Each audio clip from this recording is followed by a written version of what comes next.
సర్దిగ్మందమైన నేపథ్యంలో ఎటువంటి విధంగా వారికి తోచడం లేదు, ఏం చేయాలో దిక్కు తోచడం లేదు, ఏం చేయాలనేది అంతు చిక్కడం లేదు. ఈ నేపథ్యంలోనే ఒక సైబర్ వార్ఫేర్కి తెరలేపారు. అందులో భాగంగానే ఇక్కడ ఆ పాకిస్తాన్ సైబర్ ఫోర్స్ అయినటువంటి అఫీషియల్ ట్విట్టర్ ఖాతా ద్వారా ఈ విషయాన్ని వెల్లడించారు. సో ప్రస్తుతానికి ఇది కేవలం ఒక సైకలాజికల్ వార్ అనేది మాత్రమే అర్థమవుతోంది. కానీ కొంత అలర్ట్గా ఉండాలని చెప్పి ఇటు ఇండియన్ ఆర్మీ ఫోర్సెస్ కానివ్వండి, సైబర్ టీం కూడా సిద్ధమైపోయి అలర్ట్గా ఉంది. ఎందుకంటే నిజంగానే కనుక వారు తెరలేపితే దాన్ని అడ్డుకునేటువంటి శక్తి సామర్థ్యాలు మన దగ్గర ఉన్నాయి, సంపుష్టిగా ఉన్నాయి. కానీ కొంత అలర్ట్గా ఉండాలి. ఎందుకంటే పాకిస్తాన్, దొంగ పాకిస్తాన్, పాపిష్టి పాకిస్తాన్, నీచ్ కమిటీ కుత్తేలు ఏం చేస్తారో ముందస్తుగా మనం గమనిస్తూనే ఉన్నాం. కానీ ఏ క్షణమైనా వాళ్ళంతా కూడా ఇటువంటి దారుణాలకి ఒడిగట్టే అవకాశం కూడా ఉన్నట్టుగా చాలా సుస్పష్టమైనటువంటి ఆదేశాలు, అనుమానాలు ఉన్నాయి. కాబట్టి దానికి అనుగుణంగా సైబర్ టీం కూడా వ్యవహరిస్తోంది. ఇదొకటే కాదు, ఏకంగా దేశవ్యాప్తంగా, భారతదేశవ్యాప్తంగా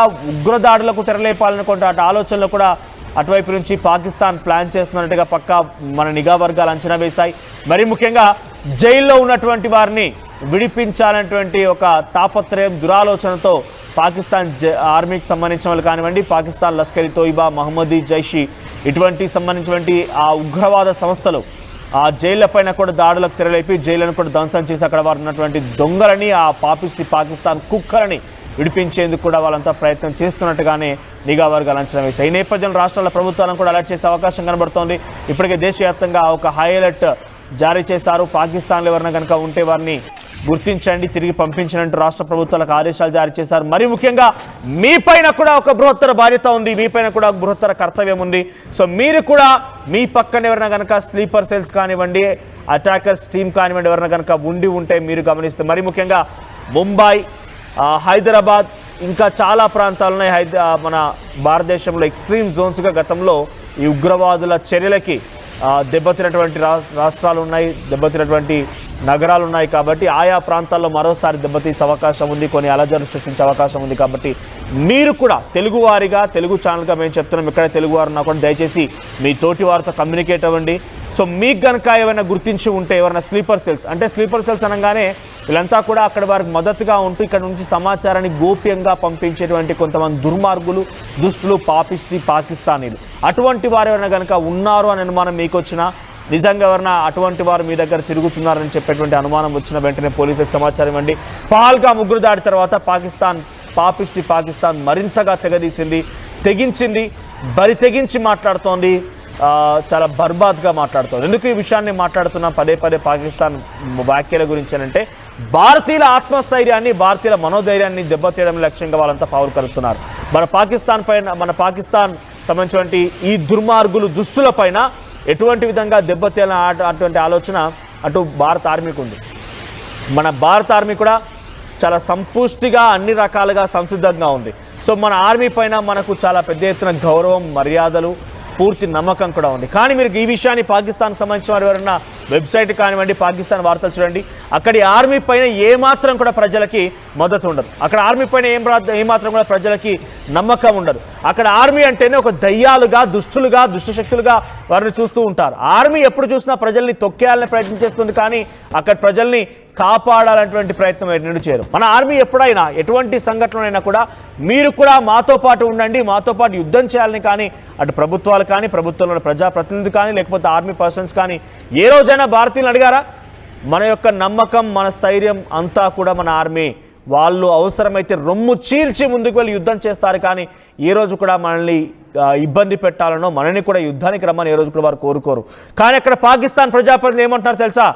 పాకిస్తాన్లో ఉన్నటువంటి ప్రతి పౌరుడు కూడా సైనికుడిగా మారతాడు అని అంటున్నారు. ఓకే, నిజంగా అదే కనుక అయితే భారతదేశంలో ఉంది 140 కోట్ల మంది జనాభా. మరి అందరు కనుక సైనికులుగా మారాల్సి వస్తే పాకిస్తాన్ ఎంత, పాకిస్తాన్ లెక్కెంత? సో పాకిస్తాన్కి సంబంధించిన ప్రజల్ని అక్కడి ఆర్మీ, అక్కడి ప్రజాప్రతినిధులు ఇబ్బందులకు గురి చేయాలి, ప్రజలను కూడా హతమార్చాలి, ప్రజలు కూడా భారతదేశం యుద్ధంలో ఇబ్బంది పడాలని కోరుకుంటోంది అక్కడి ప్రజాప్రతినిధులు, అక్కడి ఆర్మీ కూడా. రాజకీయంగా చాలా పెద్ద ఎత్తున అక్కడ వాడుకుంటూ, అక్కడి అవసరాలని, అక్కడ యుద్ధాన్ని వాడుకుంటూ లబ్ధి పొందే ప్రయత్నం చేస్తున్నారు. సో ప్రజెంట్ దాని తాలూకానే ఇక్కడ ఒక సైబర్ వార్ఫేర్ తెరలేపారు. సైకలాజికల్ వార్ఫేర్ని కూడా మనం మాట్లాడుకోవచ్చు. ఆత్మస్థైర్యాన్ని భారత ఆర్మీకి సంబంధించి కొంత ఆలోచింపజేసే విధంగా, కొంత అలర్ట్ చేసే విధంగా, మరీ ముఖ్యంగా ఇక్కడ నిజంగానే హ్యాక్ అయిందని అంటే మనమంతా ఏమనుకుంటాం, నిజంగానే పెద్ద ఎత్తున హ్యాక్ అయిందేమో, మన సమాచారం మొత్తం బయటికి లీక్ అయిపోయిందేమో, మన పైన దాడి చేస్తారేమో అనే రకంగా ఒక ఆలోచన వస్తుంది. కాబట్టి ఇటువంటి ఆలోచన క్రియేట్ చేసి మనలో ఇటువంటి విధంగా మనం భయపడే విధంగా చేసి ఇటువంటి విధంగా మనలో ఒక ఆత్మస్థైర్యాన్ని ధైర్యాన్ని దెబ్బతీసే విధంగానే ఇటువంటివి కనబడుతున్నాయి. కానీ అంత ఈజీగా ఎవడో ఇతర దేశస్తులు వచ్చి మన భారత ఆర్మీకి సంబంధించిన గోప్యమైన సమాచారాన్ని హ్యాక్ చేస్తాడు అని మాత్రం మన ఎట్టి పరిస్థితుల్లో భావించలేదు. ఎందుకంటే మన భారత ఆర్మీ ఇంకా దాన్ని ధృవీకరించలేదు కాబట్టి మన ఎట్టి పరిస్థితుల్లో కూడా అది నమ్మలేం. కానీ పాకిస్తాన్ సైబర్ ఫోర్స్ అనేటువంటి ఈ యొక్క ట్విట్టర్ అకౌంట్ ద్వారా మాత్రం ఎస్ మేము పూర్తి డేటాను దొంగలించేసాం, భారత ఆర్మీకి సంబంధించినటువంటి పూర్తి డేటాను దొంగలించేసాం, అక్కడ ఎన్ని ఎక్విప్మెంట్స్ ఉన్నాయి, ఏ రకంగా వార్ఫేర్ జరపవచ్చు, ఏ రకంగా ఉండబోతోంది, అక్కడి ఆఫీసర్ యొక్క డేటాను కూడా మేము చోరీ చేసాం. సో మన దగ్గర అంతా సమాచారం ఉంది సంపుష్టిగా. ఇప్పుడు భారత్ మొత్తం మా ఆధీనంలో ఉందనేటటువంటి ఒక శునకానందాన్ని, పిచ్చి కుక్క అహంకారాన్ని, దురాలోచనని వ్యక్తపరుస్తోంది పాకిస్తాన్. సో ప్రజెంట్ ఇంకా ఇది భారత ఆర్మీ ధృవీకరించలేదు కాబట్టి మన ఎట్టి పరిస్థితుల్లో కూడా యాక్సెప్ట్ చేయాల్సిన పని లేదు. కానీ ఒక బిగ్ బాంబ్ అయితే ఈ పరంగా పాకిస్తాన్ నుంచి అయితే సైకలాజికల్ బాంబ్ అయితే పేల్చారని చెప్పొచ్చు. సో ఇంకా మళ్ళీ చెప్తుంది ఒకటి మీకు గుర్తు చేస్తున్న ఒకటి ఏంటంటే ఇంకా కూడా మన మధ్యలో ఉంటూ ఇప్పుడు మీరు ఆర్టీవీ లైవ్లో కూడా చూడండి చాలామంది కూడా పాకిస్తాన్కి మద్దతుగా పాకిస్తాన్ పాట పాడుతున్నాయి. మేరా భారత్ మహాన్ అని చెప్పాల్సి ఆ నాలుకలు ఆ నోరులు కాస్త పాకిస్తాన్ వైపుగా పాట పాడుతున్నాయి. సో అటువంటి వారిని గుర్తించండి. ఒక్కసారి పోలీసులకు సమాచారం అండి వాళ్ళు అంతూ చూడాల్సిన అవసరం అయితే ఉంది. ఇంకా మనం ఎటువంటిది మనం ఉపేక్షిస్తూ వాళ్ళని ఇంకా కాపాడుకునే ప్రయత్నం కానివ్వండి, వాళ్ళని ఏదో పోనీలే అని వదిలేసే ప్రసక్తి అసలు ఉండకూడదు. పాకిస్తాన్ పాట పాడే ఎవడైనా సరే డెఫినెట్గా భారత ప్రభుత్వానికి భారతీయులకి శత్రువే. సో అటువంటి వారిని గుర్తించే పనిలో ఉండండి.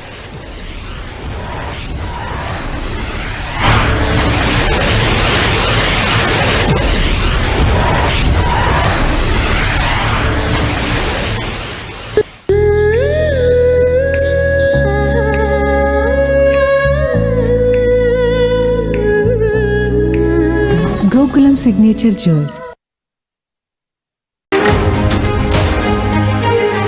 బ్రేకింగ్ న్యూస్ చూస్తున్నాం.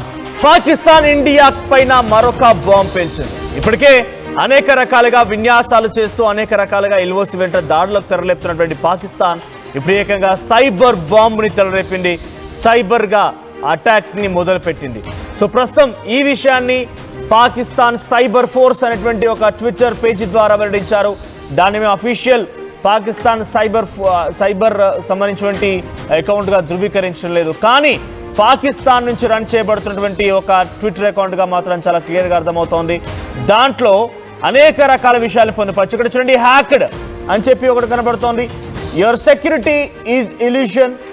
ఆ తర్వాత your armoured factory is now owned by హిట్ పాకిస్తాన్ కట్టసి పాకిస్తాన్ సైబర్ ఫోర్స్. సో ఇక్కడ కనబడుతోంది కదా ఈ యొక్క ట్విట్టర్ అకౌంట్ ద్వారానే అన్ని విషయాలు వెల్లడించారు.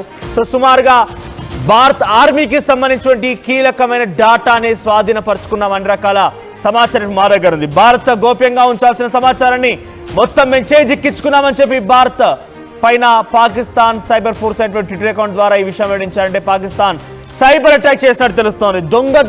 దొడ్డిదారిన వచ్చి భారత్ నుంచి కీలకమైన డేటాని దెబ్బతీసే ప్రయత్నం చేస్తోంది పాకిస్తాన్. ఇప్పటికే అష్టదిగ్బంధనం అయిపోయింది, ఏం చేయాలో దిక్కుతోచడం లేదు. భారత్ చేస్తున్నటువంటి యాక్షన్ కి భాగంగా పెద్ద ఎత్తున దెబ్బతినిపోయింది. కంగు తిన్నటువంటి పాకిస్తాన్ ఏం చేయాలో అర్థం కావడం లేదు. ఇక వివిధ దేశాల నుంచి